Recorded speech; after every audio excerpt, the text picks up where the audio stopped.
Yes, ladies and gentlemen, welcome to the MU stand. As you can see, Manchester United have confirmed they have an agreement to sign Brazilian winger Antony from Ajax.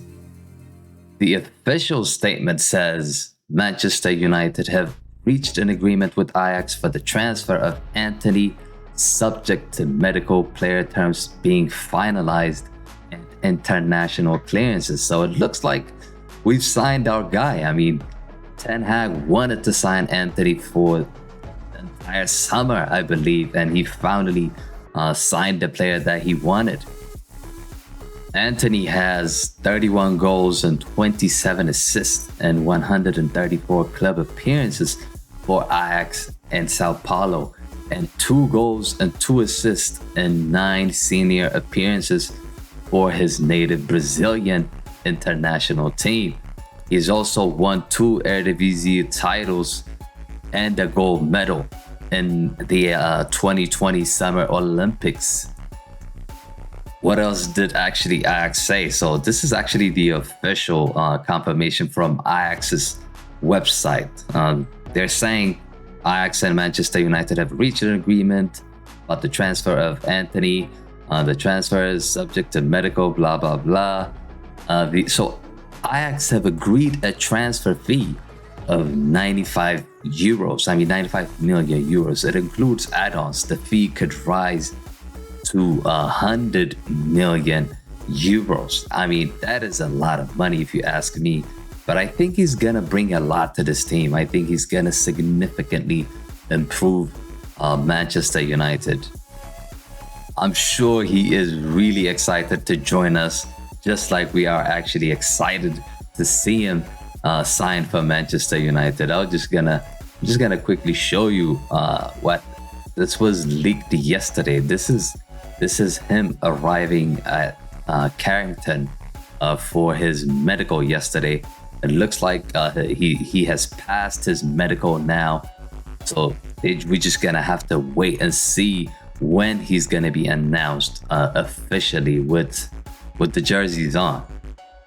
So what does Antony bring to Manchester United? I mean, we're gonna take a look at where he's gonna fit and where he's gonna play, but definitely he's gonna bring trickery. He's gonna bring that unpredictable Brazilian element to the team. He's a fantastic technical player, and he also have an eye for an assist. I believe he can improve this team significantly. I mean, let's just quickly actually add him here so we would know where he's actually gonna go. So he actually, let's put him here, and then so I expect him to play on that right-hand side.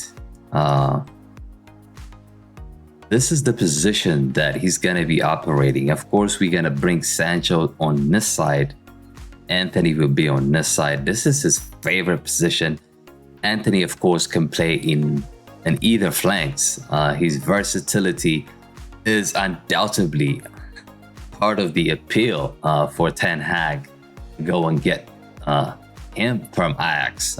He's most comfortable on the right wing, as I mentioned, where he tends to drift inside and make use of his strong left foot.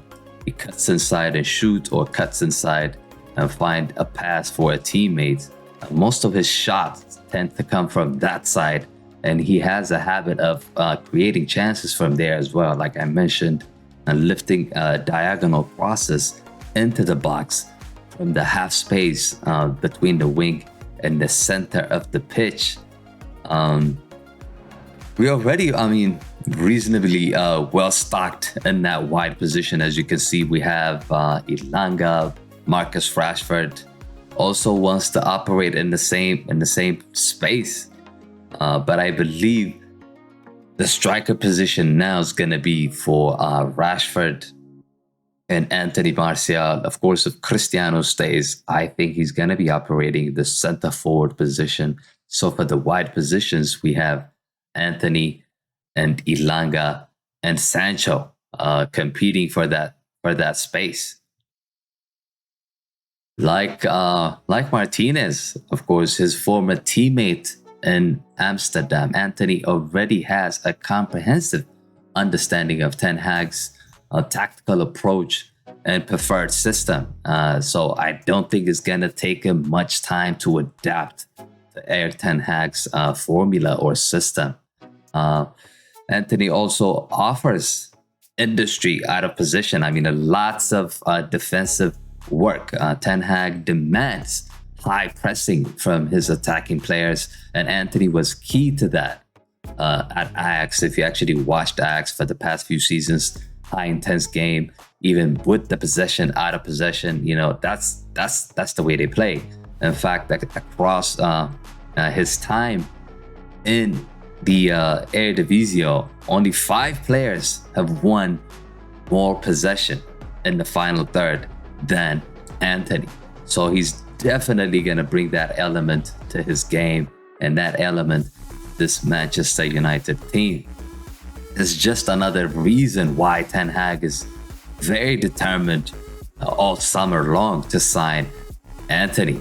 Of course, the fees are a bit too high. That's probably gonna bring some pressure to it. You would expect that they spent 85 million euros. That's a lot of money for any player, and he's probably gonna feel that pressure, of course, when he comes in. But I think we need to give him time. He's still young. He's only 22. I don't expect him to just hit the ground running and start scoring goals, start assisting. I don't expect that from him at all. I think it might take a little bit of time, similar to like what we've seen from Vinicius Jr. for Real Madrid. Vinicius Jr. joined Real Madrid. He didn't perform immediately in the same season, but now you're looking at him now, he has developed really, really well. So I expect similar things for Antony. I expect him to slowly but surely improve and make a difference in this team. Of course, there is an improvement element on Antony that he needs to definitely work on, in my opinion. Let me just quickly bring you the stats here. So looking at his records, so he played 57 games since the start of 2020 and 2021 season. 57 games. He only scored 18, assisted 14, shots 147, chance created 75. In terms of his ranking, is not really high. So I expect him to improve on his stats. I expect him to get his numbers a little bit higher than what they are. We need to see him create more chances. We need to see him develop on scoring more goals, assisting more goals. You look at other teams, you look at Liverpool, you look at Man City, you look at Arsenal, whichever team you're looking at, all the forwards have to bring up some, contribute on goals and assists. So that's probably an area that I think Antony could develop and become a superstar in this team. Of course, like I mentioned, Manchester United are not buying an end product. I've mentioned that he's still young. He's about 22. So the fans and us, we should give him an opportunity to develop. We shouldn't put lots of pressure on him because we've signed him for $80-something million, euros. We're just gonna have to forget the price tag and give him time to adapt to the Premier League, to adapt to the current squad we have in the team. But I definitely expect him to keep this position and make this position his. I don't see any competition for him in this position. I think Sancho is going to be moved to the right, in my opinion. I expect Elanga to be on the bench. Elanga, I mentioned it a lot of times that he's not the quality that we need. I expect Sancho to start here. Maybe Martial and Rashford can rotate this position.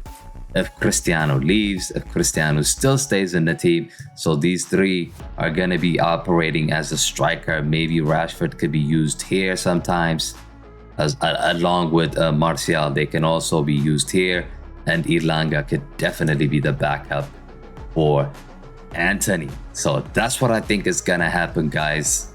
I am buzzing. I mean, I'm really, really, really excited that we finally signed somebody. We finally signed a player that can create something on that front line we desperately needed at Manchester United. I'm looking forward to seeing how Ten Hag gelled this team. But there you have it, guys. Antony is here. He has signed. I'm looking forward to it. Let's go. Who do you think is going to start against Leicester City? Who starts on the left wing? You let me know down in the comment section. Is he actually going to be ready for the Leicester City game? Or are we going to see him against Arsenal? And also, will Antony be a success at Manchester United? Get your comments in. And thank you for watching. I'll see you on the next one. Peace.